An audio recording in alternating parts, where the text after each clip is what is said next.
Hello दोस्तों, welcome back to English with DR sir, जहां English सीखना होता है इजी और इंटरेस्टिंग। आज हम कर रहे हैं chapter 2 Nelson Mandela long walk to freedom, जो सीबीएसई के क्लास 10 फर्स्ट फ्लाइट बुक के एक इंस्पिरेशनल ऑटोबायोग्राफी से एक्सट्रैक्ट किया है। ये लिखा गया है खुद नेल्सन मंडेला के द्वारा, जो साउथ अफ्रीका के फर्स्ट ब्लैक प्रेसिडेंट थे और उन्होंने अपनी पूरी जिंदगी फ्रीडम और इक्वालिटी के लिए समर्पित कर दी। मंडेला हमें सिखाते हैं फ्रीडम सिर्फ अपने लिए नहीं बल्कि सबके लिए होती है। तो आइए शुरू करते हैं हमारा चैप्टर। उससे पहले आप लाइक और सब्सक्राइब कर दीजिए। तो चैप्टर की शुरुआत होती है एक हिस्टोरिक डे से। 10 मई 1994 union buildings of Pretoria south Africa में एक ग्रैंड सेरेमनी हो रही थी, जहां नेल्सन मंडेला जी अपने ओथ ले रहे थे as a first black president of South Africa. सोचो दोस्तों, 300 साल तक एक नेशन स्लेवरी और रेशियल डिस्क्रिमिनेशन से झेलता रहा और अब फाइनली एक ब्लैक लीडर उनका प्रेसिडेंट बन रहा है। मंडेला लिखते हैं, it was a bright and clear day and I felt as if I was born again. वहां पर दुनिया के 140 से ज्यादा देशों के लीडर्स आए थे, जैसे यूएसए, इंडिया, फ्रांस, रशिया। सब साउथ अफ्रीका को विश कर रहे थे न्यू लीडर बिगनिंग के लिए। और इस सेरेमनी में मंडेला ने 2 डेप्यूटी प्रेसिडेंट्स अपॉइंट किए, जो पहले व्हाइट प्रेसिडेंट थे और उन्हें मंडेला ने पार्टनर इन पीस कहा। इनॉग्रेशन के बाद हुआ एक air show. South African air force के प्लेन्स ने स्काई में फ्लाई करते हुए साउथ अफ्रीकन फ्लैग बनाया। मंडेला लिखते हैं, it was not a display of military power but a celebration of unity. पहली बार ब्लैक और व्हाइट लोग एक साथ खड़े थे, बिना किसी डर के, बिना किसी भेदभाव के। मंडेला ने अपने देश को कहा द रेनबो नेशन, यानी डिफरेंट रेसिस और कल्चर मिलकर एक ब्यूटीफुल यूनाइटेड कंट्री बना रहे थे। जब मंडेला स्टेज पर खड़े थे, उनके दिमाग में पुराने दिनों की यादें फ्लैश हो रही थी। उन्हें अपने एंसेस्टर याद आए, वो लोग जिन्हें कभी वर्ल्ड ने जाना ही नहीं, लेकिन उन्होंने फ्रीडम के लिए अपनी जान दे दी। I thought of all those days and men and women who sacrificed their lives for this day. ये दिन उनके लिए सिर्फ एक पर्सनल विक्ट्री नहीं थी, बल्कि एक ट्रिब्यूट था उन सब हीरोज के लिए। मंडल बताते हैं उन दिनों के बारे में जब उनके देश में एपरेथाइड सिस्टम था, जिसका मतलब होता है अपार्टनेस, यानी अलग करना। व्हाइट लोगों ने ब्लैक लोगों से सब राइट्स से वंचित कर दिया था।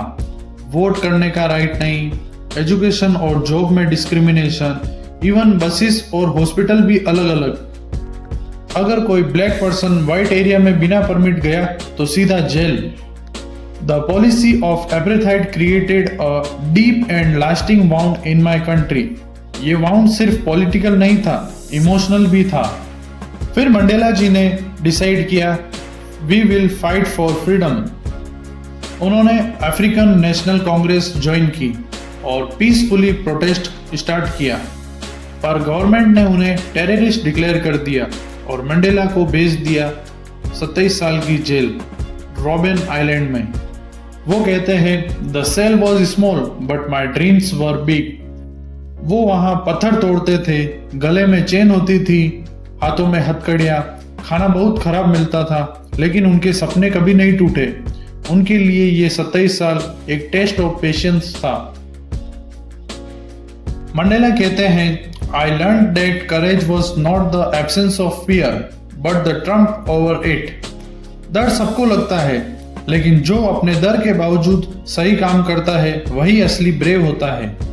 The brave man is not he does not feel afraid but he who conquers that fear. बचपन में मंडेला सोचते थे फ्रीडम का मतलब होता है जो चाहे वो करना, पर बड़े होते होते उन्हें समझ आया real freedom means to live in a way that respects others freedom. अगर तुम किसी और की आज़ादी छीन लेते हो तो तुम खुद भी स्लेव ऑफ हेट्रेड बन जाते हो। The oppressor and oppressed are both robbed of their humanity. Mandela लिखते हैं Every man has two major obligations in their life. पहला अपनी फैमिली और पेरेंट्स के लिए, दूसरा अपनी कम्युनिटी और कंट्री के लिए। लेकिन एपरेथाइड रूल के दौरान ब्लैक लोग ये दोनों ऑब्लिगेशंस पूरे नहीं कर पाते थे। I was not free to fulfill either of these obligations. इसलिए उन्होंने डिसाइड किया मुझे फ्रीडम चाहिए, सिर्फ अपने लिए नहीं बल्कि पूरे देश के लिए। No one is born hating other person. Hate सीखी जाती है और अगर हेट सीखी जा सकती है तो लव भी सीखा जा सकता है। Love comes more naturally to the human heart than its opposite. Mandela ने कभी व्हाइट लोगों से बदला नहीं लिया, उन्होंने माफ किया क्योंकि उन्होंने समझा hate is too heavy a burden to bear. Mandela कहते हैं the true heroes of South Africa are the men and women who sacrificed their lives for the nation.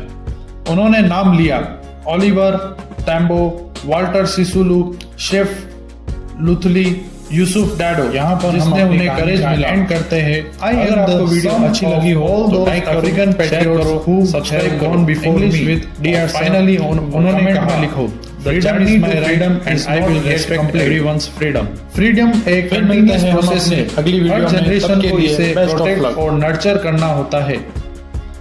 तो दोस्तों ये थी नेल्सन मंडेला जी की ऑटोबायोग्राफी और इस कहानी से हमें सीख मिलती है फ्रीडम सिर्फ अपनी नहीं सबकी होती है और करेज वो नहीं जिसमें डर ना हो, वो है जिसमें अपने डर पर जीत पाए।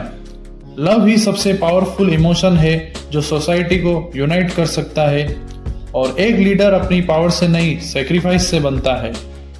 यहाँ पर हम अपनी कहानी का एंड करते हैं।